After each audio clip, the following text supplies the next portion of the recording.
Boa tarde. Como nós havíamos combinado, eu vou partilhar com vocês uma aula gravada sobre sociedade, cultura e ideologia, que eu chamei de linguagem viva em movimento.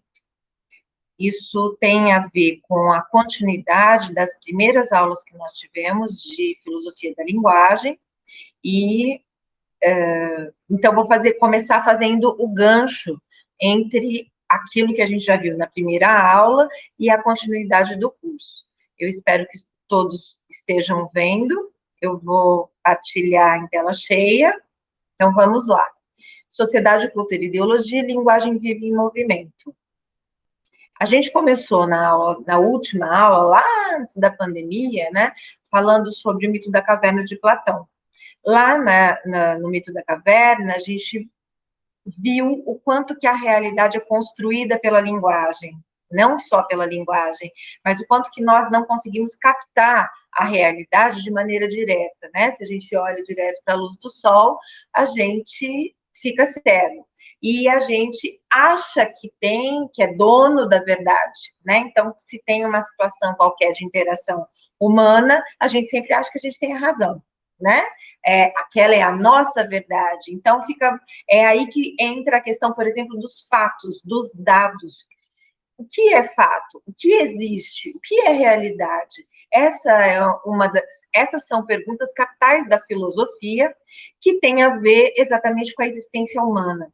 E desse ponto de vista, a realidade, a partir do ensaio do mito de Platão, né, do mito da caverna de Platão, a realidade passa a ser enxergada como aquilo que o Bakhtin mais tarde vai chamar de reflexo e refração, né? É quando a gente olha uma dada imagem ou um texto, seja ele verbal ou não verbal, né?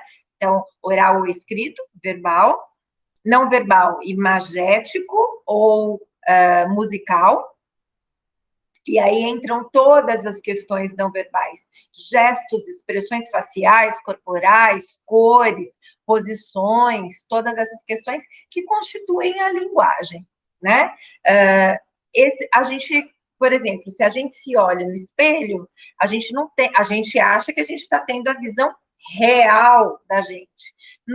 E não se toca, a gente não percebe que a nossa mão direita vira à esquerda no espelho, né? É o reflexo, a ideia, então, de inversão, né? Que é uma questão óptica, inclusive, fisicamente. Dentro do cérebro há uma inversão, e aí há uma codificação que manda uma mensagem para que a gente entenda que aquilo que a gente está vendo não está de ponta cabeça, né?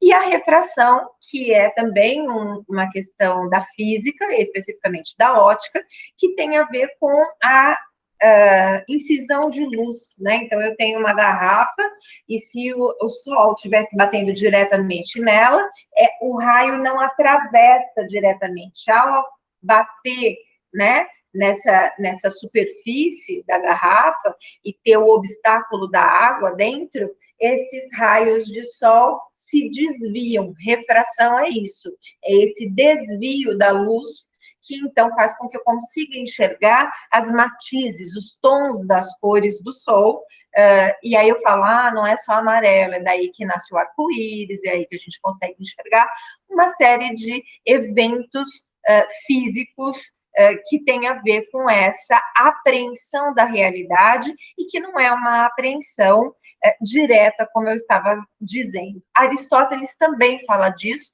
especificamente lá na arte poética, e vocês vão ver isso com o professor Cadu, na disciplina de cultura e estudos diacrônicos, em que ele vai pensar, o Aristóteles, na arte poética, a mímese. Então, ele vai dizer que a arte é uma imitação da realidade. E quando ele trata dessa questão, a imitação é porque não é exatamente ipsis literis, não é a mesma coisa, não é idêntico, não é direto, não é cópia, né?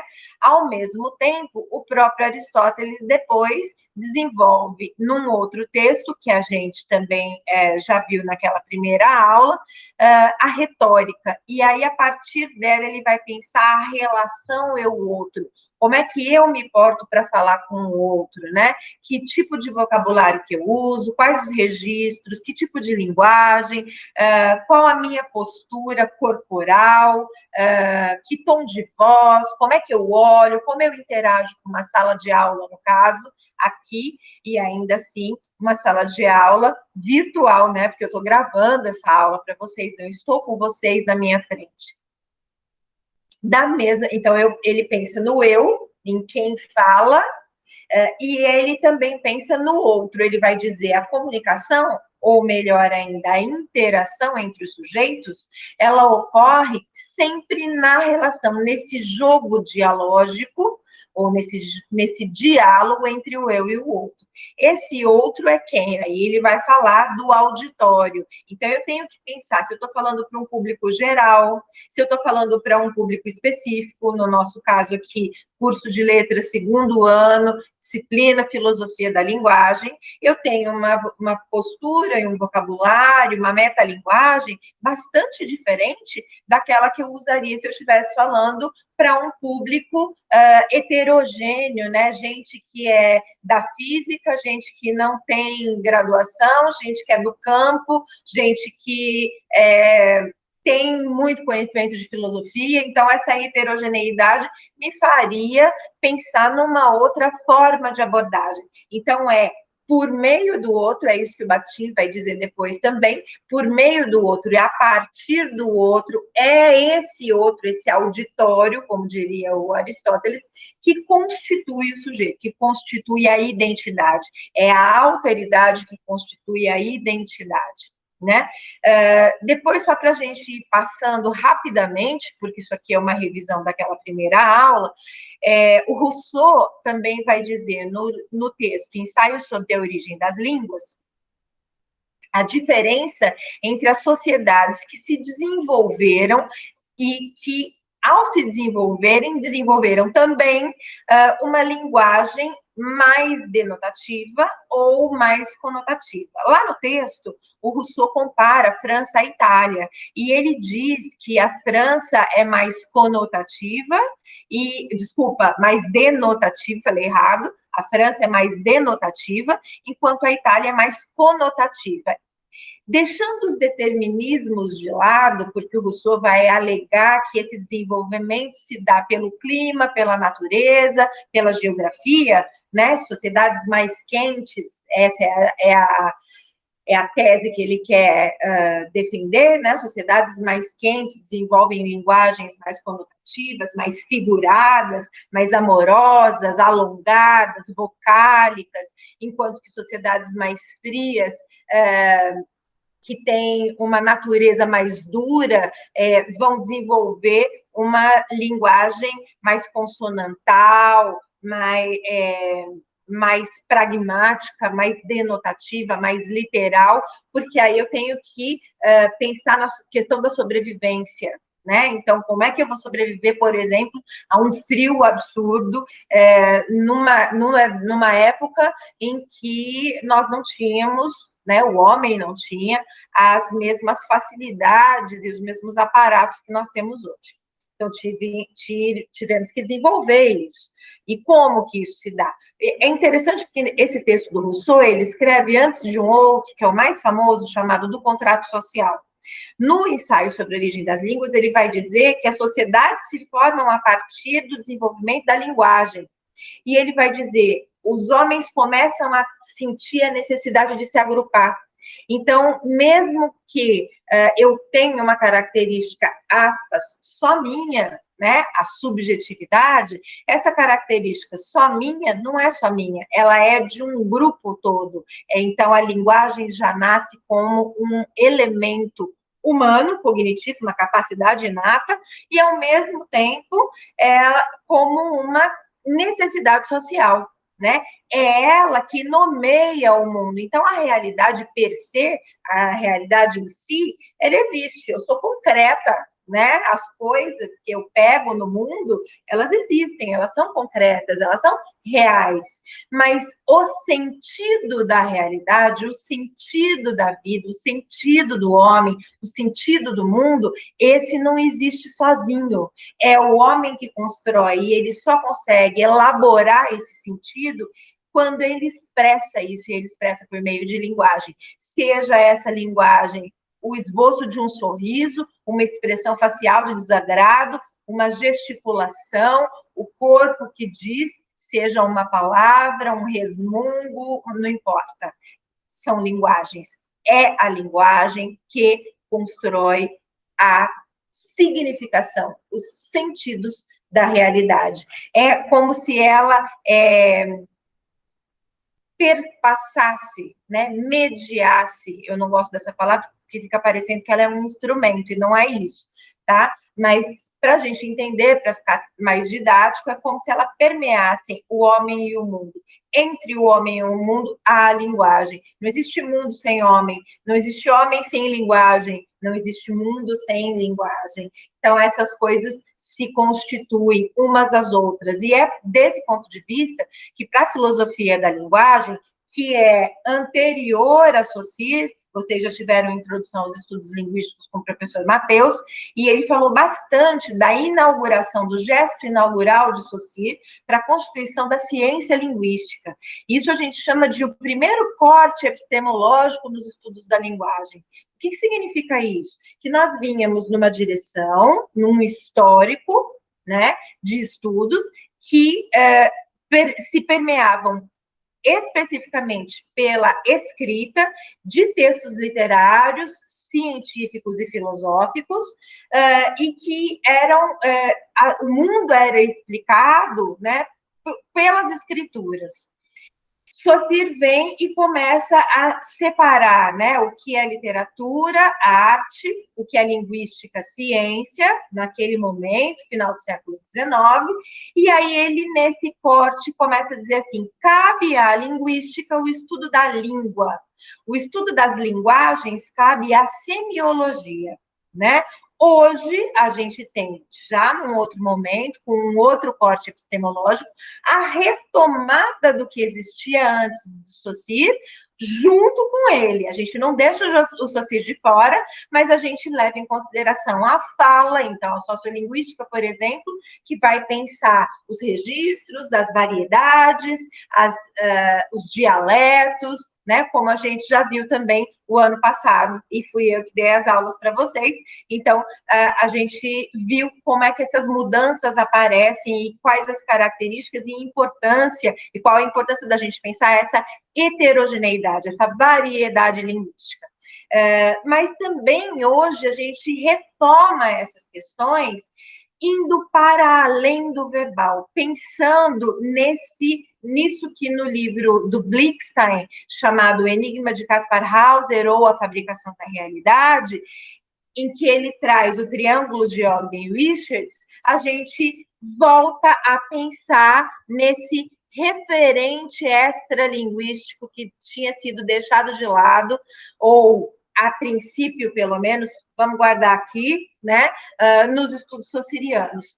Lembrem que lá na disciplina de introdução, vocês viram com o professor Matheus que o signo é composto de significante e significado, que não dá para a gente pensar o signo sem essas duas faces, são faces da mesma moeda. Significante, matéria acústica, e significado, conceito abstrato. Só que isso ainda faz com que a língua como sistema seja considerada de uma maneira abstrata, porque a palavra, o lexema, o signo, não só necessariamente o lexema, né? O signo é mais do que significante e significado. Vejam que eu coloquei aqui nesse triângulo um corte, uma linha pontilhada que atravessa esse triângulo e separa significante e significado de um lado, de referente extralinguístico de outro. Esse triângulo feito assim não é meu, é de Ogden e Richards, que estão aí citados, né? No título. Por que essa linha é pontilhada? Porque ela não é definitiva, porque ela, de fato, não separa, não aparta, né, do sistema o uso que se faz dele. O uso quem faz é o homem, é o sujeito. Então, hoje em dia, principalmente nas teorias discursivas, enunciativas, textuais, a gente considera que essa vértice que era chamada de referente extralinguístico deixa de ser extralinguístico e passa a ser linguístico. A gente apaga essa linha conciliada, porque a gente entende que o homem e a história, o espaço e o tempo, constituem a língua, constituem os enunciados, constituem os textos, o discurso. Não dá para pensar a língua fora do seu uso. E quem é que usa? Quem é esse sujeito? Esse homem é de alta classe, de baixa classe, ele mora numa metrópole, ele é do campo, de que gênero essa pessoa é, esse sujeito é, né? Mulher, homem, trans, bi, esse sujeito é de que etnia? É branco, é negro, é amarelo, né? Então, como é que a gente vai... Isso tudo vai fazer diferença no vocabulário, no jeito de se expressar, no uso, na escolha lexical, na escolha sintática, na estrutura linguística. Só que, além disso, esse homem ele está situado, né, contextualizado, arraigado num tempo e num espaço, né? O Odilon sempre diz, não há texto sem contexto, né? É exatamente isso. Não podemos pensar a língua fora do contexto. Apartada como algo abstrato, laboratorial, ideal, né? O que nos interessa é pensar a linguagem em uso pelo homem num tempo e espaço. Então, a gente volta a pensar esse triângulo, e aí a gente passa a dizer, como coloca Voloshinov, que o signo é constituído de significante, significado, mas ele não é só signo, ele é signo ideológico. E como ideologia, é importante ressaltarmos que entendemos valoração. Qualquer juízo de valor. Quando eu digo eu não gosto de ideologia, essa é uma afirmação ideológica. Esse querer, ele é ideológico. A ciência não pode ser ideológica, essa é uma afirmação ideológica. O parecer tem que ser técnico, esse parecer, essa afirmação é ideológica. Mesmo quando eu não quero a ideologia, o fato de eu não querer já é um juízo de valor. Já revela o meu posicionamento, o meu lugar de fala, a minha expressão, o que eu penso.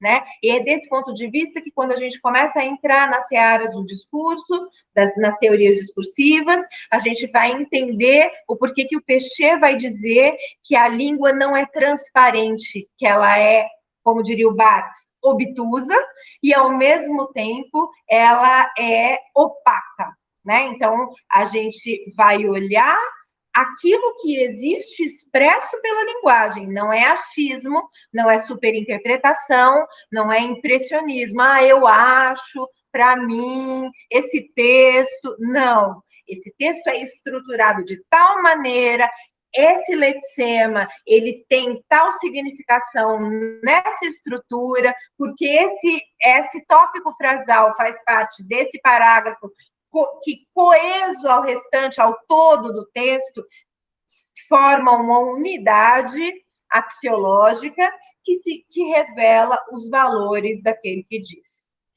Mesmo quando o texto é escrito em terceira pessoa, para tentar se afastar e ser menos, aspas, ideológico, né? Isso é só um disfarce ideológico, né? Mãe faz muito isso quando vai dar bronca em criança antes do almoço, por exemplo. A mamãe já não te diz que não é para comer doce antes do almoço? É muito diferente você dizer a mamãe já não disse, mesmo você sendo a mãe, do que você dizer eu já não disse. Porque quando você coloca eu já não disse, o discurso de autoridade é menor. Ou seja, a valoração, a ideologia da autoridade, da figura da mãe, aparece mais marcada e explícita, com maior efeito de sentido na terceira pessoa do singular. Tá? Então, é isso que a gente vai começar a olhar. Como é que a língua funciona? como é que ela está em uso quando a gente pensa a questão da relação linguagem, sociedade e cultura. Sempre a questão é ideológica. Então, quando a gente tem um futurice que quer pensar uma escola sem partido, uma educação sem partido, né? Quando a gente tem um Enem completamente excludente, né? Quando a gente tem determinadas ações que desconsideram completamente esse período pandêmico e todas as dificuldades, e um governo que não constrói políticas públicas de infraestrutura mínima, a gente tem aí um valor ideológico. E qual é esse valor ideológico que constrói essa sociedade nesse momento histórico, né? E nesse espaço Brasil? Esse valor é o valor da desigualdade social, do abismo social. Danem-se os pobres, danem-se os vulneráveis, danem-se os que não têm condições. Está reclamando? Vai para a Venezuela. Essas falas são completamente ideológicas. E desse ponto de vista que a gente pensa, eu trouxe aqui uma citação do Bakhtin,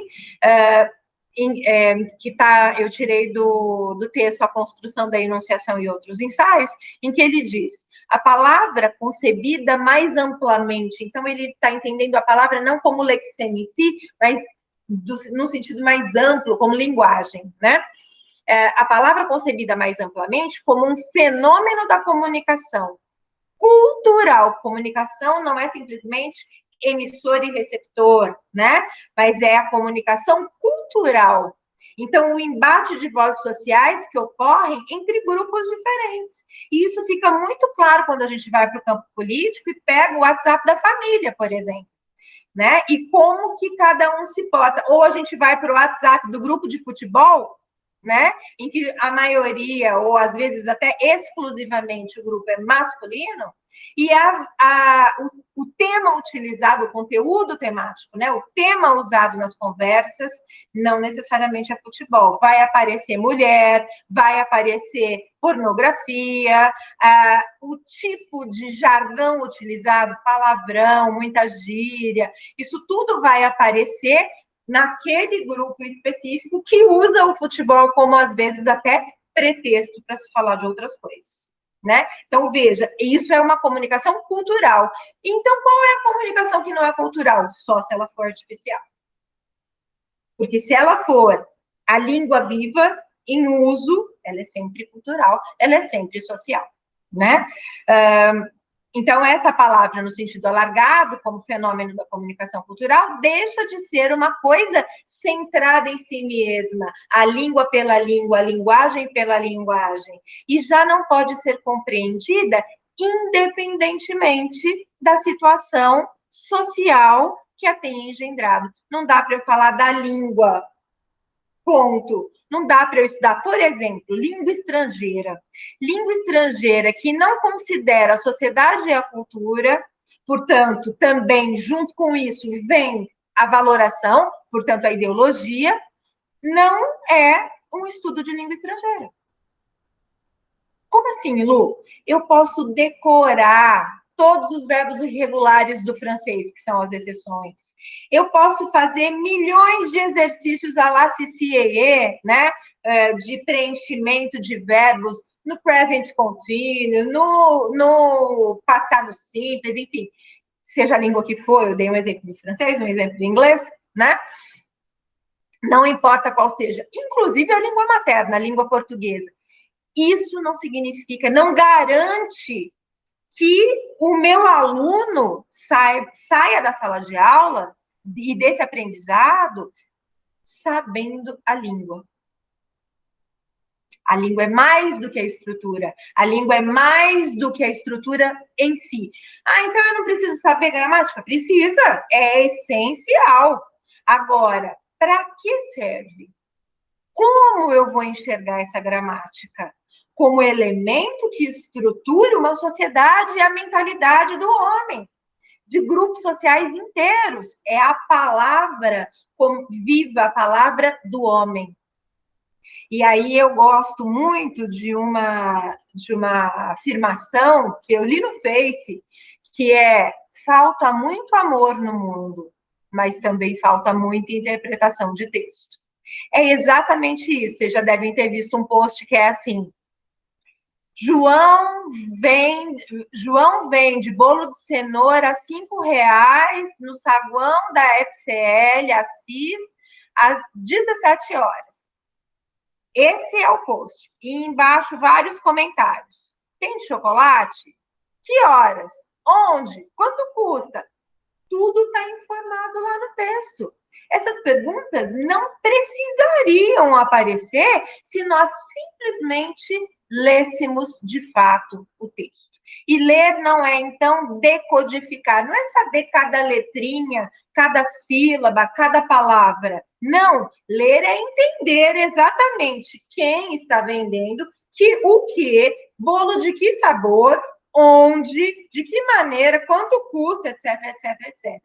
E para que você está falando disso? O que isso tem a ver com a filosofia da linguagem? Tudo, porque eu estou dizendo que é a língua que constitui a mentalidade, a consciência cognoscível, então aquela que é decifrada, decodificada, codificada, sobrecodificada, né, do homem.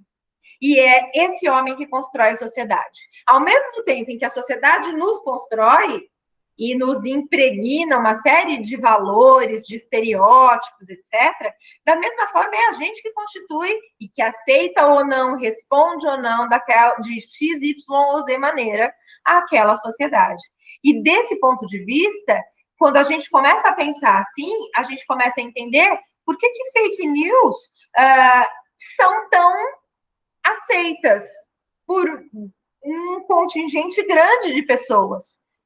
É óbvio, do ponto de vista científico, que a Terra não é plana.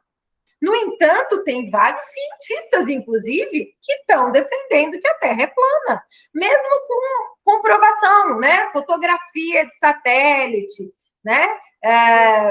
Eclipse, marés, né? Diferença das marés, mesmo dia e noite, né?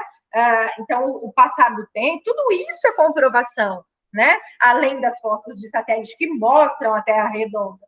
Mas nada disso é considerado porque não interessa, né, a comprovação daquele texto, e sim a fidúcia.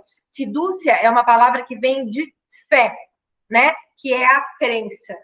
E aí eu estou me lembrando aqui de um discurso que ficou bem famoso da Lava Jato, que eu não tenho provas, mas eu tenho convicção, né? A convicção seria a fidúcia. Eu acredito que a Terra é plana.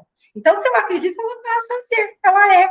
É o ponto de vista do reflexo e da refração sobre o qual eu falava lá do Platão. Eu acredito que eu estou fora da caverna. E isso que eu estou enxergando é a realidade direta, mesmo que você prove que não. E aí, quando você fala disso, aí eu, por exemplo, fico estupefata quando eu vejo, por exemplo, pessoas ainda hoje tendo medo do comunismo ou acreditando na mamadeira de piroca, né? Fake news absurdas, completamente deslocadas, sem referente extralinguístico, sem se pensar historicamente determinados fenômenos, por falta total de interpretação de texto. Qualquer um que disser qualquer coisa e eu acreditar naquela pessoa, aquilo passa a ser verdade. E isso é filosófico. E é linguístico, né? Bom, uma coisa importante para a gente continuar pensando nessa questão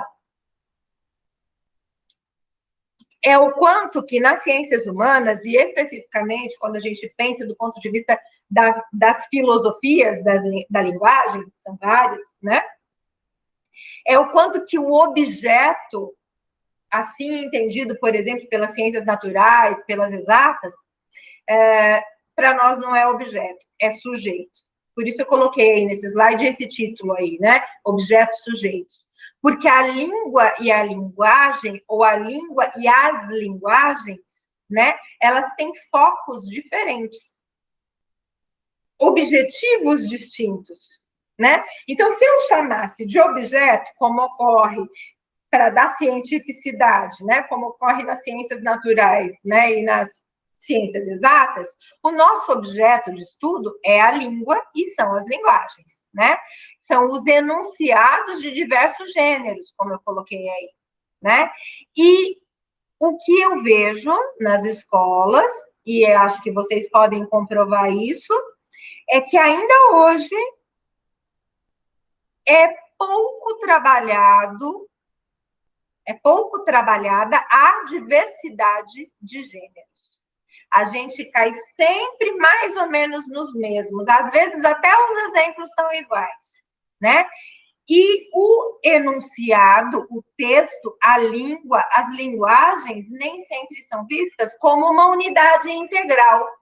O texto, às vezes, aparece na sala de aula, seja de língua portuguesa, seja de língua estrangeira, né, materna ou estrangeira, não importa, como um pretexto para circular o fonema tal, para pensar a acentuação, para investigar um determinado tópico frasal, e não na relação com a prática social dos sujeitos, em tempo e espaço situado, texto no seu contexto, a produção do homem, né? A construção do pensamento e linguagem, Vygotsky aí falando, né?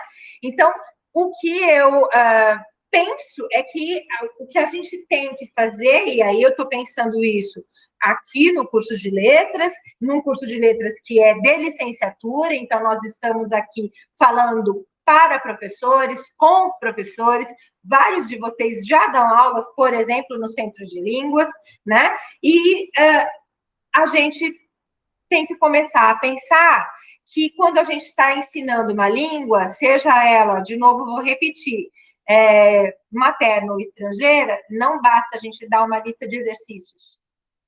Não basta a gente pegar 50 orações e pedir para o aluno conjugar o verbo naquelas situações daquelas orações. Isso ainda é olhar apenas a estrutura.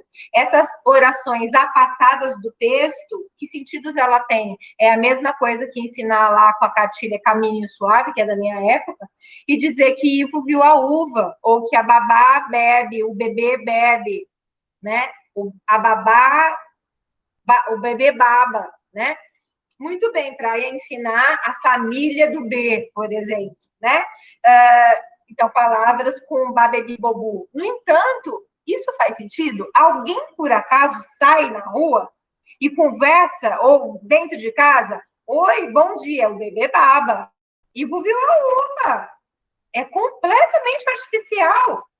Então, eu posso saber a estrutura, mas na hora de eu interagir, no contato, na língua viva, na enunciação, eu posso saber toda a estrutura e a regra, decorar, como eu tinha dito, todos os verbos irregulares, ter um dicionário na minha cabeça, né? Decorar o dicionário, se eu quiser.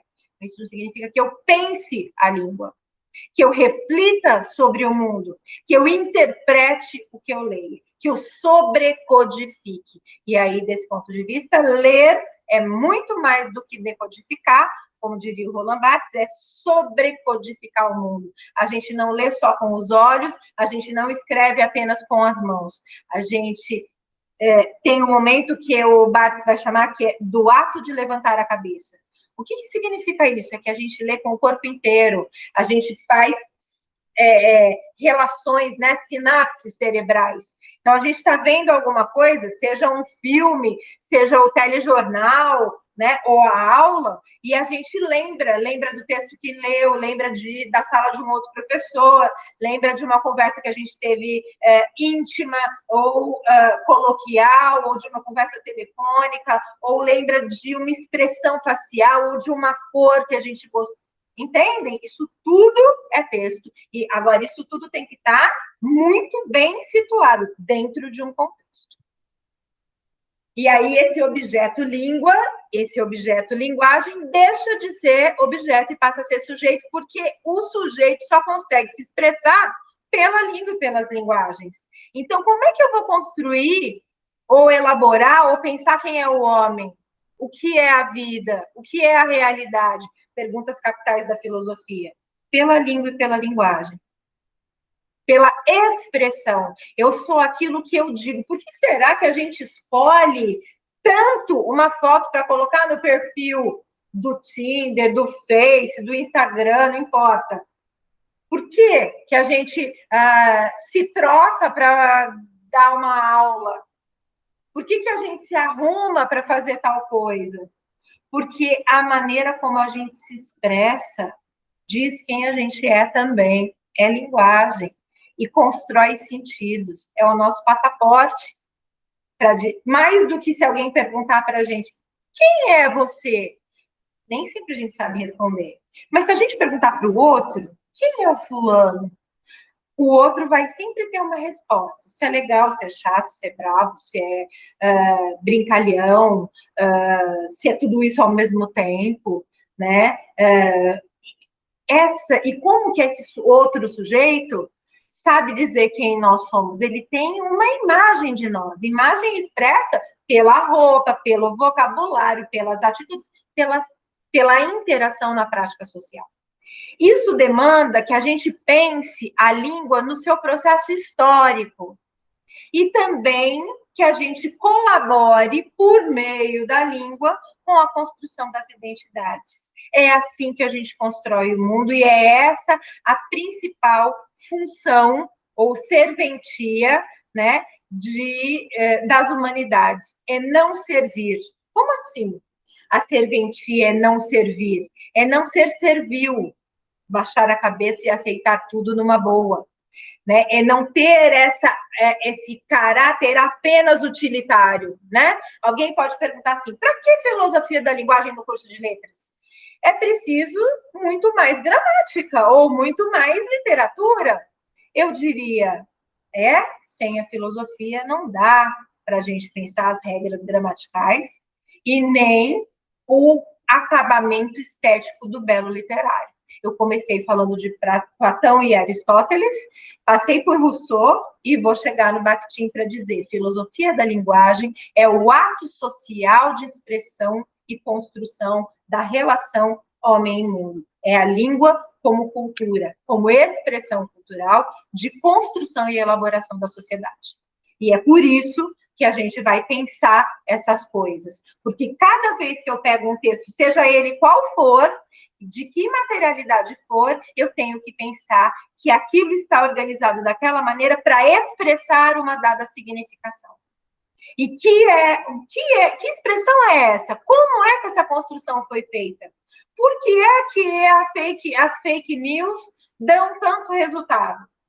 Ainda hoje, mesmo a gente sabendo como é que funcionam os bots, não é uma questão só de robô, é uma questão de manipulação ideológica das igrejas, do governo, de uma série de agentes que o Althusser vai chamar de aparelhos ideológicos do Estado, né? E aí é importante, para a gente ter essa visão bastante ampla desse processo histórico, que a gente tenha em mente que a língua é heterogênea, ela não é única, ela não é homogênea, ela não é totalitária, e aí não dá para a gente pensar, a gente já viu isso também em sociolinguística, do ponto de vista preconceituoso, né, como puristas, a língua única, o certo, o errado. Não, a gente tem que pensar a heterogeneidade da linguagem como algo salutar, constitutivo para a constituição dos sujeitos e da sociedade, porque senão a gente exclui sujeitos e a gente constrói uma sociedade completamente desigual. É essencial essa heterogeneidade para o convívio com as diferenças e não as polarizações, né? Desse ponto de vista é que eu acho bastante interessante, e depois vocês vão ver isso na disciplina Teorias Discursivas, e em outras também, né, nos elementos de texto que o Odilon dá, em aquisição da linguagem com a Lúcia, que vai pensar a partir do sócio-interacionismo, vocês vão ver em várias outras disciplinas a importância de se estudar os gêneros discursivos, de perspectivas diferentes, inclusive. Não importa. São vocês que vão pensar quais as perspectivas com as quais vocês se afinam melhor como estudantes e como professores, educadores, né? Mas é importante a gente considerar o texto como uma unidade, a unidade essencial, porque é ele que vai construir, é ele que é a nossa unidade real, material de comunicação. Como eu disse, ninguém sai dizendo bom dia, Ivo viu a uva. A gente diz bom dia, como é que você está? E a gente diz desse jeito, como é que você está? Ninguém diz como é que você está. A gente escreve assim, há uma diferença de registro oral e linguístico, há uma diferença de colocalidade. Um palavrão pode ser uma declaração de amor, a depender da intimidade que eu tenho e do lugar com quem eu estou falando. Veja, Aristóteles lá falando do auditório e do orador. Ou, como o Bakhtin vai chamar, o eu e o outro. Né? Isso é salutar para a gente pensar em ensino-aprendizagem, e eu estou falando isso já fazendo um gancho, inclusive com as disciplinas de educação. Né? A heterociência, a ciência diferente, a ciência outra, essa ciência humanizada e humanizadora, ela é o ato. E aí, desse ponto de vista, a gente está enxergando a aula como ato de expressão e de conscientização da linguagem, pela linguagem, dos valores sociais e da sociedade do próprio homem. Desse ponto de vista, é importante a gente considerar os conhecimentos de mundo dos sujeitos, que nem sempre são ouvidos, né? Os sujeitos que são excluídos, colocados, os seus saberes. Pensar que não existe um único saber ou um único sujeito detentor do saber, né? E que, por exemplo, não dá para a gente sair falando assim, ai, funk, credo, ai, nossa, aquele ali tem um gosto, olha como é mal educado, olha como é não sei o quê. Esse é um olhar prescritivo dos hábitos culturais que se perpetuam como preconceito pela língua. Porque a língua é que expressa os valores, né? Então, a gente tem que dar margem, visibilidade, importância para todos os saberes. Eu adoro, por exemplo, sentar do lado de um contador de causo e ficar horas ouvindo causo. Seja o que for. A minha avó, por exemplo, minha avó era analfabeta e a minha avó era da roça, do sítio, e ela tinha muitas histórias sobre cobras voadoras, mula sem cabeça, lobisomem. Ela jurava de pé junto que determinadas histórias eram verdade, eram reais. E isso vinha pela narrativa, pelo caos, pela literatura oral, né? Ou seja, é pela língua que os conhecimentos ocorrem, aparecem e se expressam. Os saberes dos sujeitos mais variados, heterossaber, né? É importante que a gente saiba disso, porque às vezes a escola é muito prescritiva, né? Tem que saber esse ponto, senão tira nota X. Não importa se o sujeito sabe tantos outros, né? Ele tem que saber aquele. E eu acho que a gente está na hora da gente começar a flexibilizar e pensar essa pluralidade, né? Lado a lado com os saberes construídos no cotidiano e no cânone. A gente tem que pensar os vários saberes. Não estou jogando fora nem uma coisa, nem outra, nem outra, nem outra. Estou dizendo, todas elas são importantes. Mas com o foco na compreensão de um processo social, que no nosso caso é um processo social desigual, com a sua estrutura sistêmica e as suas funções consideradas e respeitadas. Até para nós podermos desestruturar as bases daquilo que discordamos e instaurar uma outra lógica, é necessário reconhecermos como o sistema se configura para poder, de dentro, reformulá-lo. Né? E aí é importante a gente pensar a escola como autonomia e liberdade, como diz Paulo Freire, e não como aparelho ideológico e repressor do Estado, como entende Althusser e depois estuda Foucault. Eu vou ler porque eu achei que ficou bem interessante. Esse é o exercício mais difícil, talvez, e o mais urgente que a gente tem que fazer na educação, mas principalmente como cidadãos, dentro e fora da escola, em qualquer prática social. Qual é esse exercício? Né? É o exercício da democracia, de se colocar no lugar de escuta. A gente defende tanto o lugar de fala, que é tão importante, mas a gente muitas vezes não defende o lugar de escuta. A importância de ouvir a lógica do outro, a voz do outro, mesmo que eu discorde totalmente dela. Não importa. Não é uma competição, não tem que ter vencedor, mas tem que ter as diferenças, a pluralidade, porque isso nos faz crescer, isso nos altera. De repente, eu posso estar pensando de tal maneira, e o outro vem e me coloca outra realidade, e eu penso, poxa, não tinha visto desse ponto de vista, não tinha pensado nisso, não tinha me colocado no lugar do outro, até porque a gente não consegue se colocar no lugar do outro. A gente pode imaginar, mas a gente não tem a experiência e a vivência dele, né? Desse ponto de vista, o ensino-aprendizagem, a educação, ela tem que ser esse ato de democracia. E é por isso que a gente luta tanto pela autonomia, pela liberdade de cátedra. Não é uma questão doutrinadora eu colocar o meu posicionamento e ouvir os posicionamentos dos outros e debater sobre posicionamentos diferentes. Aliás, essa é a grande ágora democrática, a ágora grega, a praça pública, em que os embates sociais de vozes discordantes e concordantes podiam ser ditas. Quando a gente não pode dizer, é que é doutrinação. O sem partido passa a ter partido, né? Então, o ensino-aprendizagem democrático demanda um esforço de todos os envolvidos, que precisam se despir e se entregar num movimento de compreensão amorosa do outro, sem deixar o seu lugar de fala, mas conviver com respeito e assegurar a pluralidade de pensamentos e posturas. Esse é o papel da educação, da escola, da aula, do professor e do aluno. Uma função social cada vez mais difícil em tempos sombrios subjetivos que utilizam o tecnicismo como pretexto para arbitrariedades e manipulações.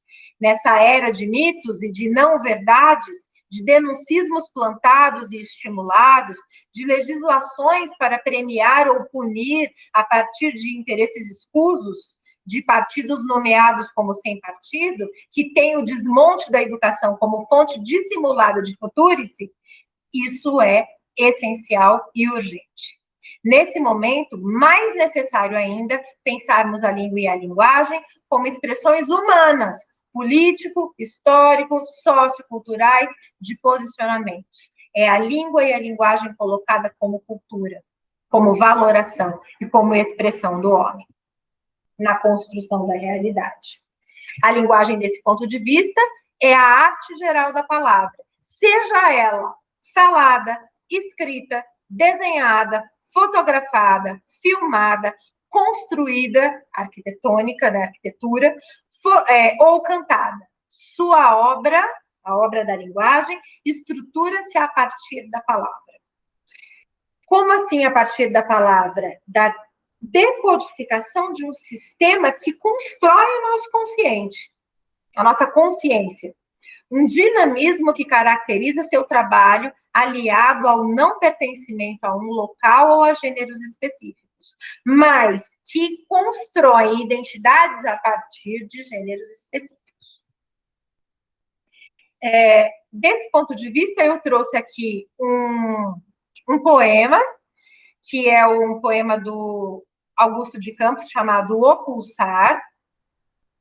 Eu não sei se vocês vão conseguir ouvir na projeção, então eu também trouxe aqui, deixei aqui, o link do poema, para que vocês vejam, assistam ao vídeo e percebam no poema como é que a entonação, então, a onda prosódica, e vocês, não sei se já viram ou estão vendo isso em fonética e fonologia, o quanto que a entonação, a musicalidade da própria língua vai construindo o sentido do poema. Mais do que isso, o quanto que a tipografia, o tipo de letra utilizado, também constrói uma imagem. As cores e as disposições constroem o todo do poema. Veja, eu estou falando de oralidade dentro da verbalidade, eu tenho que pensar a verbalidade escrita, porque o poema assim se constitui também, mas eu também estou falando de visualidade, quando eu penso a tipografia e a letra passa a ser, então, visual, objetal, né? As cores, visual, e os sons da própria fonética e também de um determinado momento para frente em que o poema vai deixar de ter a voz do Caetano Veloso. Ele foi musicado pelo Caetano, né? Mas vai ter só os instrumentos que vão marcar as sílabas, especificamente átonas e tônicas, mostrando, dando ênfase para es e os, abertas e fechadas, né? Na construção desses lexemas, desses versos, desse poema que pulsa, que pulsa, que pulsa, né? E o E é estrela e o O é lua, que pulsa nesse céu que vai se construindo de fundo preto, com letras, estrelas e luas, satélites que vão pulsando o cosmos e que vão pulsando fora do homem, o próprio pulsar do homem, na sua língua, com a sua entonação, com o seu ritmo, na sua dinamicidade, né? Então, vejam isso depois direitinho, que eu fui falando enquanto o poema estava sendo executado, porque eu não sabia se vocês iam conseguir acessar, ouvir aquilo que está projetado aqui. Mas tem o link para vocês acessarem, por favor. Em seguida, eu também trouxe como exemplo um outro poema do Arnaldo Antunes. Esse poema é chamado Dois ou Mais Corpos no Mesmo Espaço. Ele está impresso na capa do livro de mesmo nome. Então, essa imagem que vocês estão vendo aqui é a imagem da capa do livro, mas a capa do livro já é o poema. Então, veja, eu já tenho aqui duas coisas diferentes, dois gêneros diferentes: capa e poema, né? Poesia. A poesia da capa, a poesia na capa, a capa poética, a capa poesia, né? Arnaldo Antunes, também com duas cores, e vocês vão ver que é essa frase, dois ou mais corpos no mesmo espaço, grafadas de duas maneiras diferentes, dois numeral e dois escrito, dois, né? Ou maior e menor, ou, mais sinal e mais palavra, corpos e corpos, maior e menor, verde e amarelo, no e no, maior e menor, em vermelho e azul, mesmo, mesmo, maior e menor, espaço, espaço, maior e menor.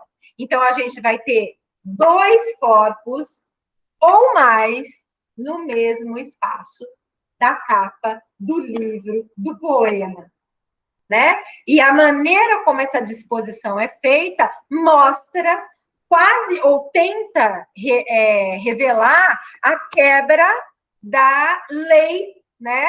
De que dois corpos não ocupam o mesmo espaço, né? A lei da ubiquidade, né? Essa lei física está aí transmutada pela arte. A arte transmuta porque reflete e retrata, não é a realidade ipsis literis, per se, como eu havia falado no começo. Bom, para pensar essas questões, a gente leva em consideração, eu estou aqui levando em consideração, né, do ponto de vista filosófico, mas tentando deixar isso mais concreto e palpável, que a vida se constitui na relação arte, ciência e educação, e que as humanidades têm essa capacidade, né, a capacidade da amorosidade, dos afetos, aquilo que Bakhtin chama de afetivo volitivo, né? As valorações, como é que eu penso essas valorações? E quando eu estou falando em amorosidade, eu não estou falando de, ai, meu amorzinho, coração, né?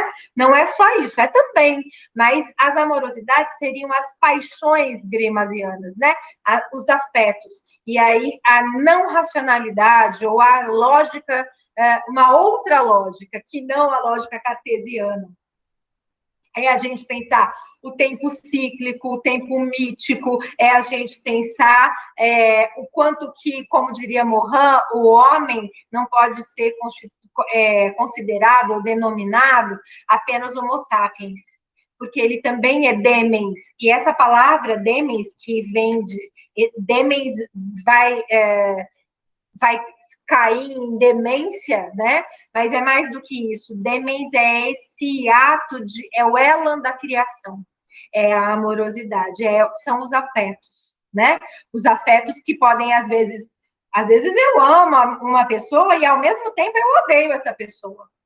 Às vezes ela me dá muita raiva, às vezes eu brigo com ela. Isso não significa que eu deixei de amar, né? Mas a maneira como eu me porto quando eu estou afetada, então, cheia, repleta, plena de afetos, é diferente da frieza calculista racional cartesiana. Lógica. Entendem? São dois jeitos de olhar o mundo e os dois constituem o homem. Nós somos caracterizados por essas duas coisas. Nós não somos sábios. Nós temos racionalidade e temos demências. E as nossas demências podem ser a destruição, nos levam a explodir uma bomba atômica, mas também podem nos levar à criação. E aí a poeticidade, né? Eu deixei no material para vocês um texto do Morin chamado Amor, Poesia e Sabedoria. Leiam para vocês entenderem isso que eu estou colocando. Além do texto ser lindo e delicioso de ler, né? É bem essa questão da filosofia e das ciências humanas. As ciências humanas têm uma outra lógica, né? Que é pensar a articulação vida, arte, ciência e educação.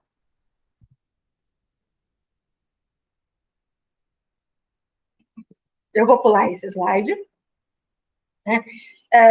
Quando a gente pensa, então, a totalidade artística de qualquer tipo, e aí, veja, a gente está falando da filosofia da linguagem, né? A gente está falando desse lugar, nessa disciplina, nesse curso, e ela, a filosofia como mãe, né, das ciências, ela abarca a arte e o cotidiano, a lógica, a retórica e o jurídico, né? Então, ela vai numa seara, ela vai dar conta de uma seara muito ampla, porque o que interessa, né, o que ela se preocupa, o que ela quer é pensar o sentido da existência, o sentido da vida, o sentido do homem.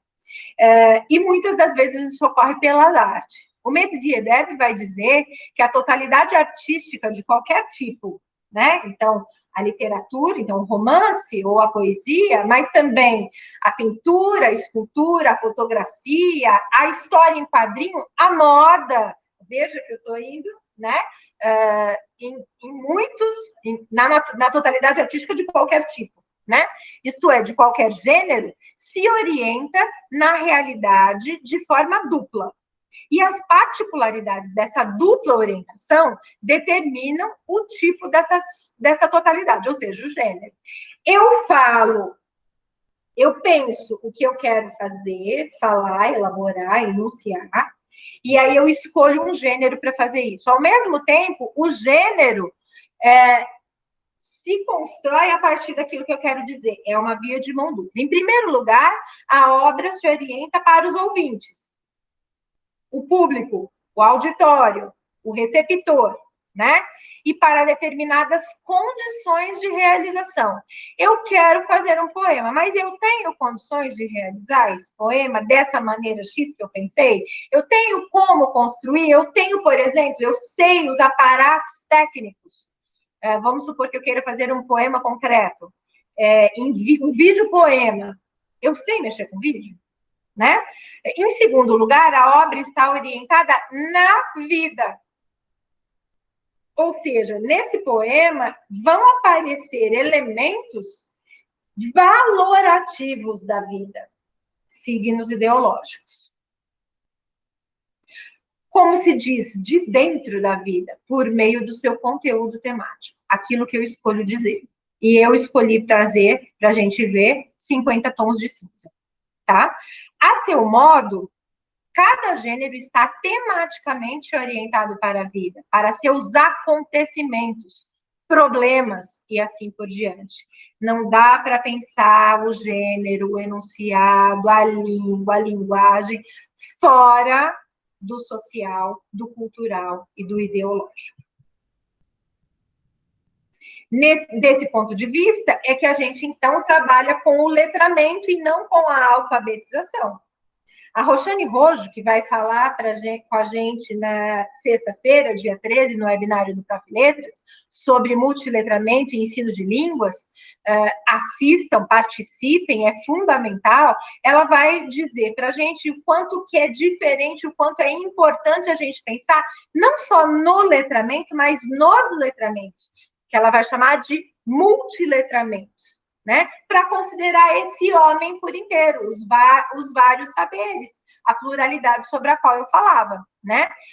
Para ela, o letramento busca recobrir os usos e práticas sociais de linguagem que envolvem a escrita de uma ou outra maneira. Sejam eles, né, esses letramentos, valorizados ou não valorizados. Ou seja, aquela placa que a gente vê um monte na internet, né? Por exemplo, vende-se Tupperware, escrito Tupperware, ou Tapuaire, ou Tapu... Enfim, o lexema que não vai estar escrito exatamente como é o nome da marca, por exemplo, é um registro não canônico e não valorizado. Ao contrário, valorado pejorativamente, vira piada. Né? Local ou global? Né? Letramento local ou global? Então, o dialeto ou o registro familiar, enfim, a gíria, etc. Ou global, canônico, estándar. Né? Recobrindo contextos sociais diversos. Que contextos são esses? A família, a igreja, o trabalho, as mídias, a escola, etc. Todos que a gente pensar. O que o Bakhtin vai chamar de esferas de atividade, tá? Numa perspectiva sociológica, antropológica e sociocultural. Muito diferente de alfabetizar, porque a alfabetização vai levar em consideração a mera decodificação. É eu olhar a letrinha B e a letrinha A e saber que B mais A é igual a Bá. E saber que Bá mais Bá constrói a palavra babá ou baba. Né? No entanto, isso, qual é o sentido disso? Depende. Se eu pego, por exemplo, a letra de uma canção falei de Bebê Baba, lembrei do Baby Baba, da Kelly Key, né? Baba, Baby Baba, né? Como que é? Eu não vou lembrar a letra agora, estou lembrando do refrão, porque eu lembrei da construção aí do Baba Baby, né? E aí você tem essa construção num texto que tem um contexto e aparece uma valoração, aí você está numa perspectiva de letramento, é diferente. Porque aí essa construção tem uma valoração, inclusive. O sujeito lírico da letra da canção, da Kelly Key, está esnobando o outro, que é, no caso, o homem. Dizendo, garota cresceu, alguma coisa assim. Ele desprezava a menina porque ela era pequena, e agora a garota cresceu, agora você está me olhando, agora você me quer? Agora não, agora baba, baby, baba. Né? É um pouco isso que tá. Mas veja, para eu entender o baba, baby, baba, eu tive que fazer uma paráfrase da letra, porque eu tenho que entender a unidade, o texto, o enunciado como um todo. E isso é letrar. É sobrecodificar e não codificar. Tá? Cabe à escola potencializar o diálogo multicultural, potencializar. Por que você está enfatizando, Lu? Porque o diálogo multicultural é o que existe na vida, o tempo inteiro, em todas as esferas, em qualquer interação que a gente faça. Agora, a escola precisa potencializar isso, precisa enfatizar, precisa valorizar, precisa enriquecer. Muitas das vezes ela faz o contrário, né? Trazendo para dentro dos seus muros não somente a cultura valorizada, dominante, canônica, mas também as culturas locais, populares, a cultura de massa, para torná-las vozes de um diálogo, objetos de estudo e de crítica. Quantas vezes eu falei que eu adoro ouvir causa e eu contei que eu adorava deitar no colo da minha avó, ela fazia canudinho de doce de leite que eu amava, eu deitava comendo canudinho no colo dela e ouvia as histórias das cobras voadoras que ela tinha, e isso era de uma sabedoria. Agora, será que alguém já levou algum caos dessa minha avó para dentro da escola como algo legal, valorizado como algo importante? Talvez por isso eu goste tanto de Guimarães Rosa. Guimarães Rosa fez isso com os causos mineiros quando escreveu as suas histórias, né? Claro que com um outro acabamento, né? É a cultura oral de Minas Gerais transformada em literatura. Mas eu também gosto de ouvir o Jagunço, o Matuto, lá do Sertão de Minas, contando o caos do jeito dele, fazendo o cigarrinho de palha, de pócoras, pitando, porque eles não fumam, eles pitam, né? É diferente, é outro sabor, a gente tem outra musicalidade, outra língua. Isso não é um saber cultural? Opa! E como? E a escola precisa também reconhecer isso. É por isso que eu estou enfatizando o potencializar, né? Quanto mais... E como é que a escola pode fazer isso? Quanto mais atividades interativas forem realizadas com um número variado de enunciados e de gêneros, tendo como foco a peculiaridade, a singularidade de cada um e a relação entre eles, o que a gente vai chamar depois, em outra disciplina, de intertexto, interdiscurso, né? Quanto mais a gente souber fazer esse elo entre os enunciados e a singularidade de cada um, com respeito aos conteúdos, mais a gente vai entender, trazer para dentro da sala de aula a prática social e exercer a cidadania. Mais crítico e mais emancipatório, mais libertador será o ensino-aprendizagem. Por isso que não dá para a gente ficar na cartilha, no livro de atividades ou apenas no livro didático, né? Não basta fazer os exercícios, não adianta a gente entrar numa aula, por exemplo, agora eu vou ter aula de filosofia da linguagem, então joga tudo que eu sabia de outras coisas, de outros lugares, do mundo, da minha vida fora, que agora eu vou só falar disso. Ai, graças a Deus, acabou essa aula chata, agora eu posso ir para a Netflix. Mas eu estava falando da vida, inclusive da Netflix. A Netflix também é filosofia da linguagem. Então, quando a gente tem que romper com isso. Quanto mais a gente se foca em só exercícios prescritivos, menos a gente letra, mais a gente, no máximo, alfabetiza. Ou bitola, adestra, manipula. Não é à toa que na década de 60 e na década de 70, na época da ditadura militar, o que se ensinava na escola era comunicação e expressão, e era o estruturalismo que reinava. E a gente tinha na linguística uma prática de se pensar os níveis da língua nas suas unidades mínimas. E ficávamos ali olhando as distinções entre fonemas, as significações dos morfemas e tal. Super importante, hiper importante, necessário, mas tem que ir além. Não basta ficar aí, porque senão isso fica vazio.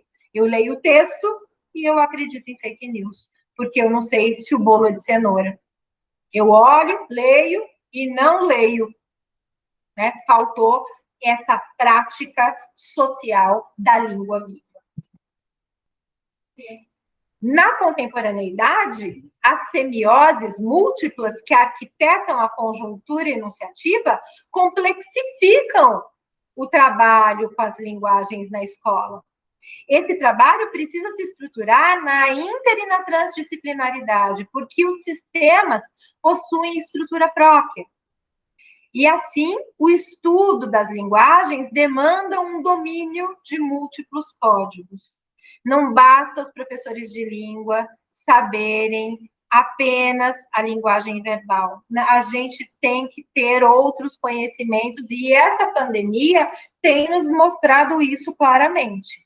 A gente está tendo que aprender a lidar com outra ideia, outra concepção de interação, de aula, de ferramenta, de suporte, aprender o uso das tecnologias, o que é chamar atenção.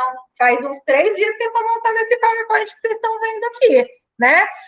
O que eu coloco, como é que eu coloco, se o tamanho da letra está bom ou não. Mas, mais do que isso, qual a citação que melhor vai representar aquilo que eu quero dizer? Qual o tempo que eu tenho para explicar o que eu quero dizer? Como é que eu vou ministrar esse conteúdo? Tudo isso deve ser considerado pensando para quem eu estou falando. Esse sujeito que eu estou falando, nesse caso da aula gravada, nem presente ele está. Nem dá para tirar dúvida na hora, vai tirar dúvida depois. É outro tempo, é outro tipo de interação. E a gente tem que levar em consideração, então, também o funcionamento desses outros sistemas, dessas outras linguagens, desses outros signos, desses procedimentos de leitura e produção em ambientes impressos, análogos e digitais. Tá? E aí, eu vou entrar no exemplo de 50 tons de cinza. E eu não vou fazer a análise inteira da trilogia de 50 tons de cinza. Eu vou pensar especificamente alguns elementos, porque não dá tempo aqui da gente ver toda a análise, e eu quero mostrar o quanto que a linguagem é social, ideológica e cultural. E aí, então, eu peguei um texto, um romance, formado por uma trilogia, né? Que depois virou filme, e eu vou fazer o diálogo, sim, com o filme, porque toda vez que eu faço uma análise, eu vou pensar essa análise levando em consideração a unidade, a peculiaridade, mas na relação, em diálogo, né? Então, veja, esse diálogo que eu vou fazer aqui com outros filmes, com outros romances e enfim, com outras obras do mesmo gênero e de outros gêneros, a gente chama de cotejo. A gente só consegue dizer como um gênero se comporta, como ele se caracteriza, como ele se constitui, quais as suas valorações, se a gente pega esse texto e entende esse texto no seu contexto e na relação com outros semelhantes, de mesmo gênero, e diferentes, de gêneros outros, tá? Bom, só para a gente pensar rapidamente, né? 50 Tons de Cinza é uma trilogia composta por 3 romances que recebem o nome 50 Tons de Cinza, 50 Tons Mais Escuros e 50 Tons de Liberdade. Veja que começa o título, hein? Com tom. Tom é uma concepção importante dentro da linguagem, por exemplo, para a perspectiva bakhtiniana. É uma concepção que, se a gente for no dicionário, a gente vai achar tom para música, tonalidade musical, e a gente vai achar tom para cor, tonalidade de cor, tom de verde, tom de cinza, nesse caso, né? O primeiro livro, ele mescla cinza e prata, é um cinza mais claro, né?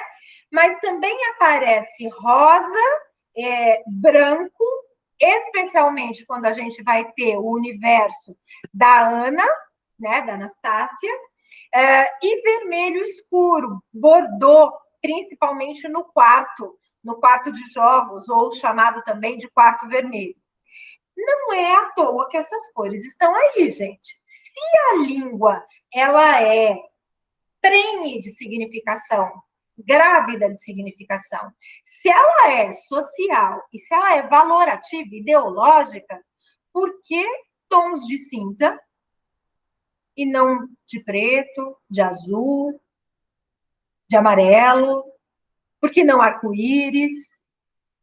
Porque cada uma dessas cores tem uma significação.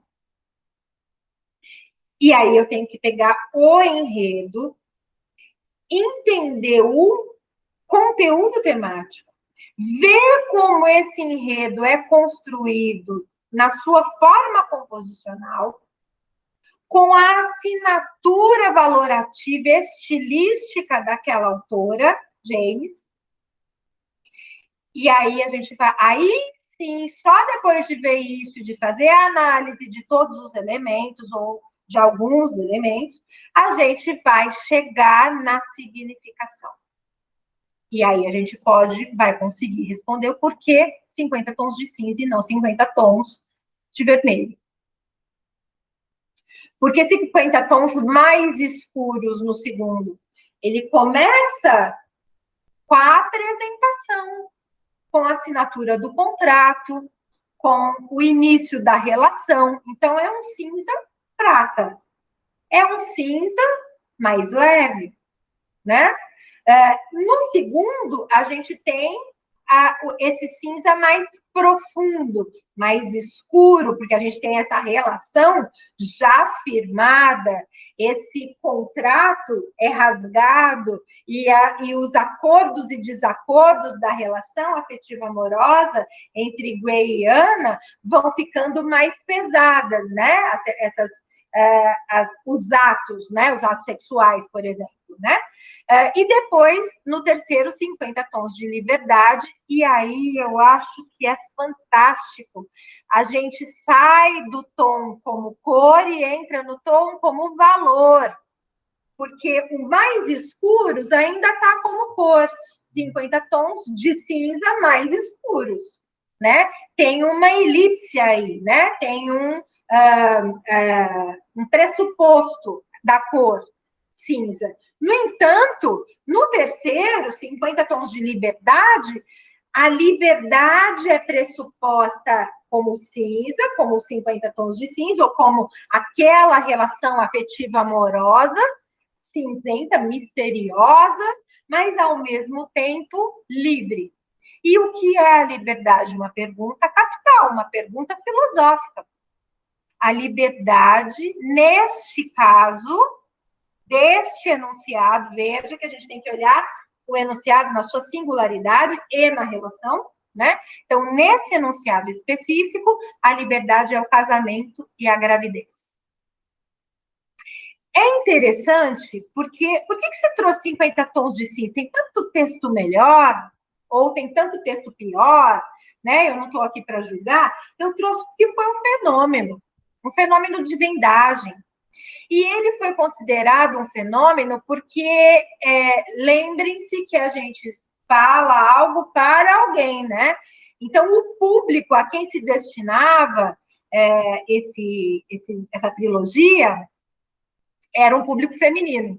Ele era um romance para mulheres, né? E foi feito toda uma celeuma, né? Foi uma festa, né? Quando ele surgiu, foi polêmico. Aí tem vários boatos que apareceram, etc. Não importa. Mas pareceu, naquele momento, que é como se ele fosse algo inédito, novo, a primeira, emancipatório, né? E, na verdade, ele é elo na cadeia discursiva de outros romances do mesmo tipo. Os folhetins do século XIX tinham já alguns com o mesmo teor.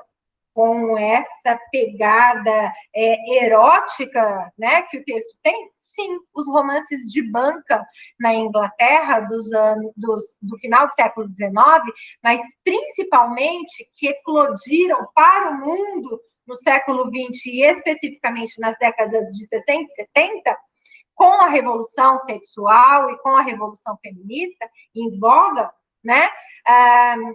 Esses romances de banca apareceram e eram muito lidos e muito populares.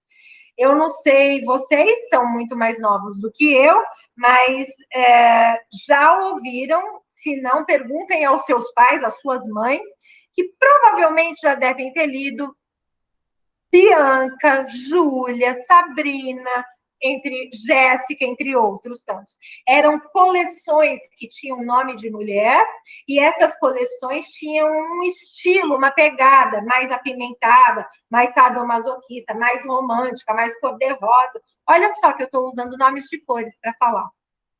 Mais cor-de-rosa, mais apimentado, né? Esses romances eram conhecidos como romances para mulheres. Mas eles também eram chamados de romance cor-de-rosa. E aí é interessante, porque quando esse romance cor-de-rosa vem com uma outra roupagem, que leva em consideração uma relação sadomasoquista, né? Que é a relação que existe em 50 Tons de Cinza, deixa de ser romance cor-de-rosa e passa a ser chamado, no título, pela própria autora, de 50 Tons de Cinza. O que tem de diferente? Nada. Do ponto de vista valorativo, nada. A mulher continua sendo submissa, e na relação sadomasoquista de 50 Tons de Cinza, é esse o nome, submissa e dominador. O homem é o dominador, o Grey é o dominador. Grey, que se escreve com E, mas que foneticamente também remete a palavra ao nome da cor cinza, né? E então o Sr. Grey, o Christian Grey, né? É ele que é o cinza. É ele que é enigmático, misterioso, frio, indecifrável. É ele que tem uma vida escondida, um quarto de jogos escondido, que se relaciona com contrato, que com hora, com dia, com regras, né? Enquanto que a Ana é rosa. A Ana é frágil, é tímida, é desastrada, é desconcertada, ela é pink, ela é rosa, ela é a mulher de Bianca, Bruna, Júlia, Sabrina, etc. Né? Então, eu queria pensar esse romance a partir das cores, mostrando que a linguagem constrói a sociedade e a cultura, e, inclusive, estereótipos que valoram, que apontam, né, para mulheres e homens, nesse caso, né, a partir do ponto de vista estereotipado, como uma fórmula.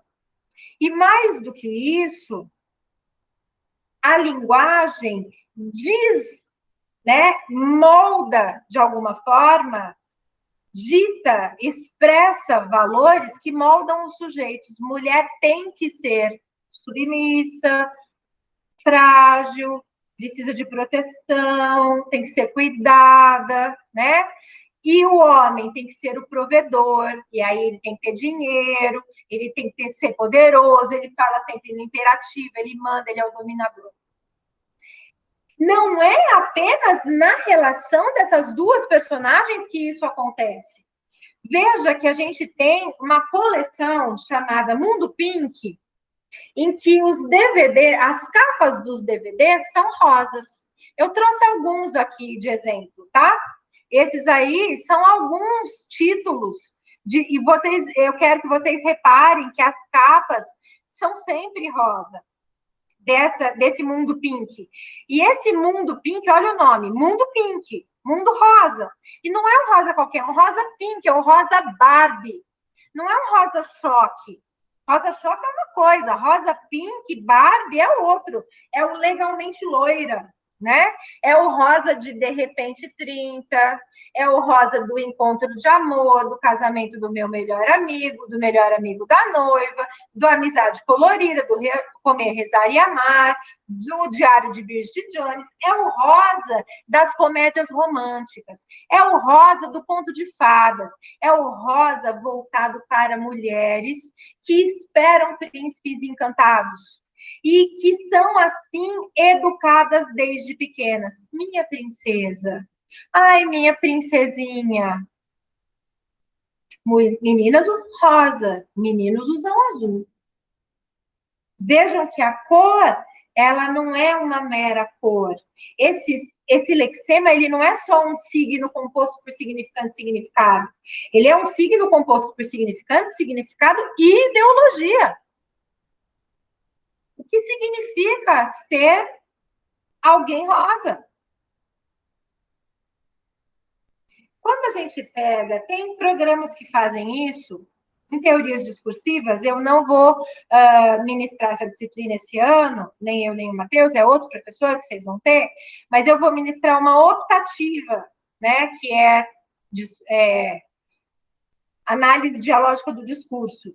E aí lá eu vou mostrar como a gente faz essa extração que eu fiz aqui, para se pensar a extração cromática, para a gente, a partir da extração, pensar a significação. Não dá tempo de eu falar aqui, não é o objetivo dessa aula, mas a gente consegue estratificar. Eu peguei romances televisivos, né, filmes de comédias românticas e os filmes de 50 tons de cinza para fazer a extração a partir de fotogramas e pensar que a escala cromática das comédias românticas, elas vão de branco a bordô quase preto. As tomadas são geralmente em locais abertos e acontecem de dia, então são bem claros. Enquanto que em 50 tons a gente vai ter as tomadas de branco gelo a preto, pensando toda essa gama dos 50 tons, né? E que conforme o arranjo, o problema é colocado no enredo, a gente vai ter a coloração, a gama de cores nos vestidos, no prédio, na cor do carro, na tomada interna, mais cinza mais claro ou cinza mais escuro. Né? E isso tem a ver com a contrariedade que a personagem passa ou não.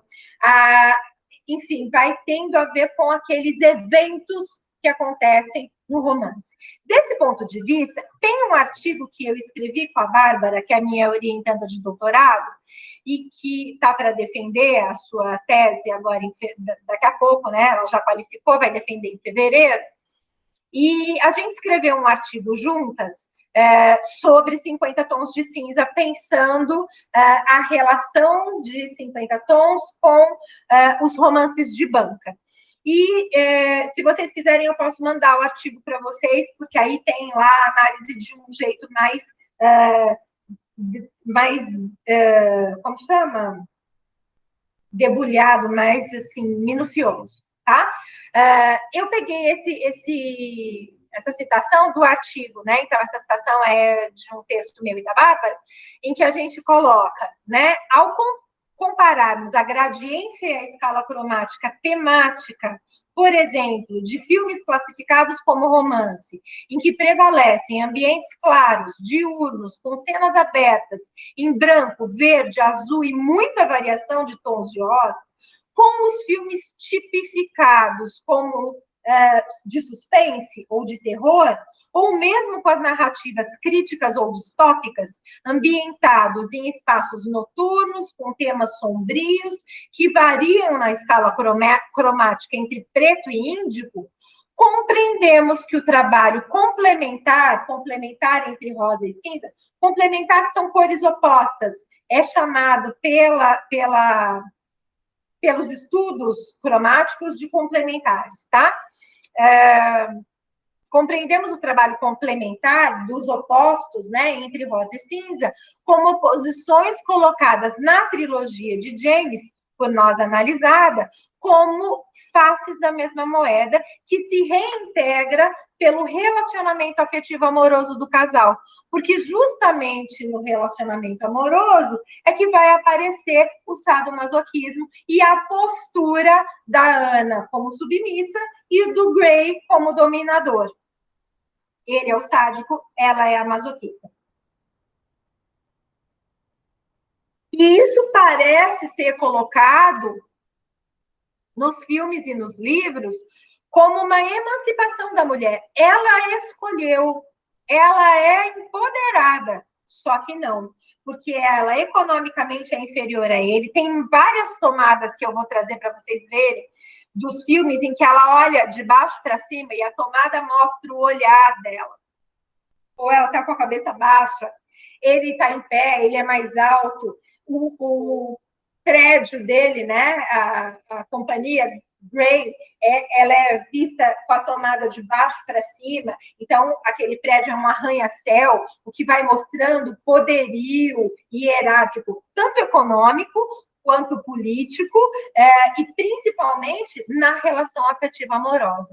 Tudo isso é elemento enunciado que está no texto e que, portanto, é expresso por meio da linguagem e que denota essa valoração de hierarquia, de poder, que a gente está falando aqui. E essa valoração é ideologia, tá?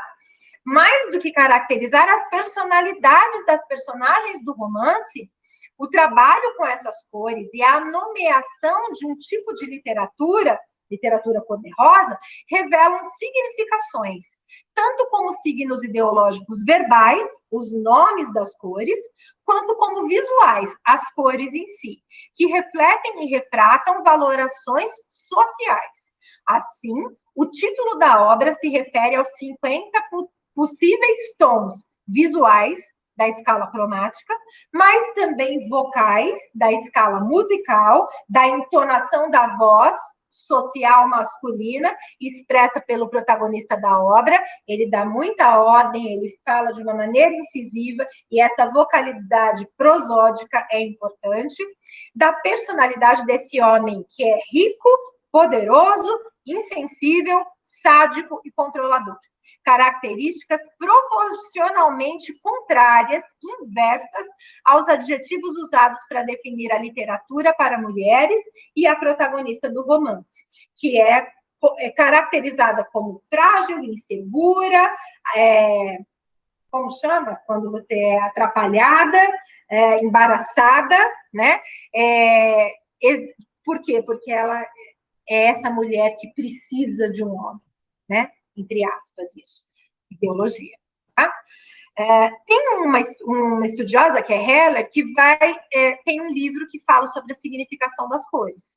Se vocês quiserem, depois eu passo para vocês a referência.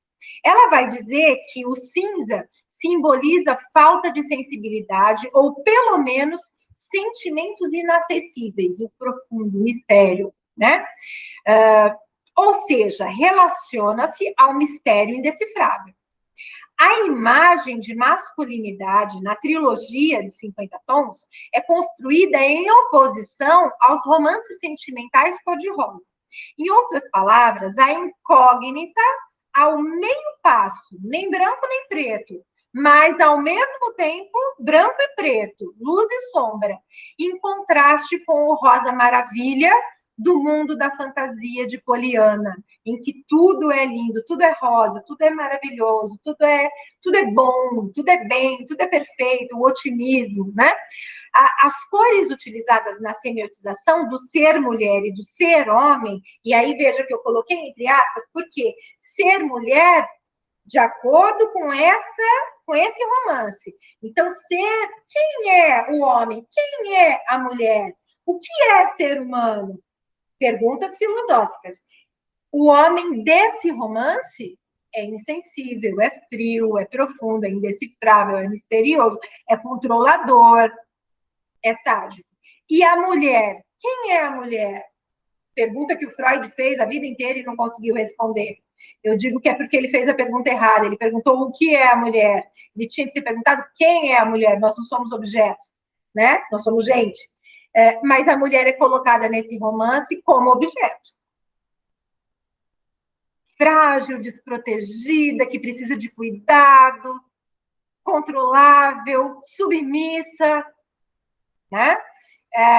Esses sujeitos representam um embate ideológico instaurado numa dada concepção de mundo, de vida, de homem e de mulher, de sociedade, de cultura, tá? Típico de uma literatura água com açúcar. A mulher rosa e o homem cinza. O homem empreendedor e a mulher dona de casa, né? Bela, recatada e do lado. A relação afetiva amorosa que sustenta a trama romanesca do casal em 50 tons se pauta em práticas sadomasoquistas, em que Gray assume o papel de sádico, o dominador, e Anastácia, o de masoquista, submissa. Os 50 tons de cinza de Christian dependem do seu humor e da saciedade dos seus desejos, bem como da obediência ou das súplicas dos 50 tons de rosa da Anastácia, uma estudante de literatura inglesa romântica, virgem e ingênua. É assim que ela é apresentada no romance, no primeiro romance da trilogia.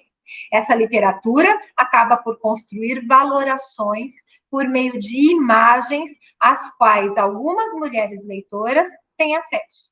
Essas imagens refletem e retratam determinada voz social sobre e também de mulheres, em que a arte semiotiza a vida e a vida alimenta a arte, já que essas valorações sobre o ser mulher e o ser homem passam a ser incorporadas como modelos sociais nem sempre atingíveis. Por quê? Porque tem que ser magra, tem que ser jovem, tem que. Então, a obrigatoriedade de um modelo inacessível. A mesma extração que eu fiz para cinza e rosa, eu fiz para o quarto vermelho, para o quarto de jogos, né? E a gente vê que esse vermelho não é bem um vermelho, é um vermelho sombrio, é um bordô e é um quarto pesado, né? Eu trouxe uma GIF aí para a gente pensar na visão que a Ana tem quando ela entra no quarto e nas proximidades dos objetos dos jogos. E aí a gente vai vendo que o tema desse quarto é um tema que, ao mesmo tempo, tem brilho, mas é profundo. O profundo no sentido da gradiência que vai de um cor de carne até um preto, né? Como está na madeira, né? E que o trabalho com as cores desse quarto é um trabalho monocromático, análogo e sombrio. Então, é a ideia do sadomasoquismo como sombra, como algo que tem que ser escondido. É esse o grande mistério do Gray, que é cinza, tá? Então, olha como é que as cores se relacionam, como elas vão ficando coesas e dando coesão e sentido à trama romanesca. Mas, mais do que isso, como a trama romanesca se refere a uma imagem de mulher, a valores que se imputa e que se espera de mulheres e de homens, de como se comportam no mundo, na vida, né? E aí a gente pode olhar outros elementos, né? O vestuário, a Anastácia, logo no começo, ela usa estampa de flores pequenininhas, suéter de cachemir, são todos elementos daquilo que é considerado de um grupo conservador, né? Em tons que mesclam cores claras e escuras, quentes e frias, rosa e azul, verde e amarelo, tá? Os gestos corporais e faciais da Anastácia são muito importantes, especificamente a boca, que ela morde, que ela põe a língua, que ela olha como se desejando, né? Essa boca carnuda que ela tem, que vai, então, de alguma forma, revelar o seu que ela está sedenta. Eu acho isso tão importante, porque a gente vê tantas meninas com fotografias nos seus perfis, tentando fazer essa mesma boca, e para tentar ser sedutora, e esse gesto sendo considerado pelos homens, às vezes vulgar, às vezes ela está querendo, por isso que ela está fazendo isso. Veja que isso é tudo a ideologia, né? O que eu quero dizer com a imagem? Como eu coloco, como eu faço, em que posição, de que jeito, como eu olho, tudo isso, né? E o Gray, por sua vez, ele vai ser caracterizado pelos carros luxuosos, que ele tem muitos, né? Motorista, mas quando ele quer seduzir, quando ele vai se encontrar com a Anastácia, ele pega os carros esportes e que são conversíveis e ele dirige. Porque o carro tem a ver, para o homem, com a sua virilidade. O carro de não sei quantos cavalos, de potência não sei o quê, tem a ver com essa virilidade, com a potência masculina, com a potência até do ponto de vista viril mesmo, do macho, né? Sexualmente falando, né? E aí, então, ele é colocado com esses carros, a Anastácia tem um Fusquinha, né? E ele não, ele tem muitos, e todos muito luxuosos, o prédio gigantesco, ele tem até helicóptero. A primeira vez que ele a convida para um encontro, o motorista vai buscá-la e ela se encontra, ele está em pé em frente a um helicóptero. Avião, helicóptero, balão, são sempre, remetem, semiotizam o falo. Não só pelo formato, né? Mas por essa ideia daquilo que sobe, né? Daquilo que fica ereto, né? Daquilo que vai para as alturas, que sobe aos céus, o arranha-céu. Não é à toa que o Zeppelin de Geni Zeppelin também aparece, né? O comandante com seu Zeppelin gigante, e o Zeppelin é gigante, olha só, marca de virilidade, isso tudo é ideologia, tá? O seu vestuário também é formal e frio, ele usa muitos ternos, pullover e geralmente cinza, branco e preto. Uma das primeiras tomadas do primeiro filme é do close, é dele trocando de roupa, e aí a gente tem uma ideia panorâmica, é uma câmera panorâmica que mostra o close inteiro dele. E o closet dele é todo composto de branco, cinza e preto. E muitos tons de cinza. Né? E a sua fala incisiva e autoritária, com o uso de imperativo, ele dá ordem o tempo todo, né? Que vai mostrando seu comportamento dominador. Aqui eu trouxe alguns fotogramas, eu não vou me ater a eles, vou mandar esse PowerPoint para vocês, né? Para que vocês vejam essas coisas que eu estou falando, mas trouxe para comprovar, porque a gente sempre que faz uma análise, a gente vai no texto e comprova pelo texto. Como eu tinha dito, não é um achismo, um impressionismo ou superinterpretação, mas a gente tem que olhar para esse texto. Quantos de vocês já assistiram, por exemplo, a esse filme e não perceberam ou não se atentaram, não prestaram atenção nessas valorações que a gente está falando aqui? Para mim, elas são óbvias, mas tem gente que não, que vai achar que é outra coisa, né? E tudo bem achar que é outra coisa. O problema aqui não é achar, o problema é analisar para pensar a significação.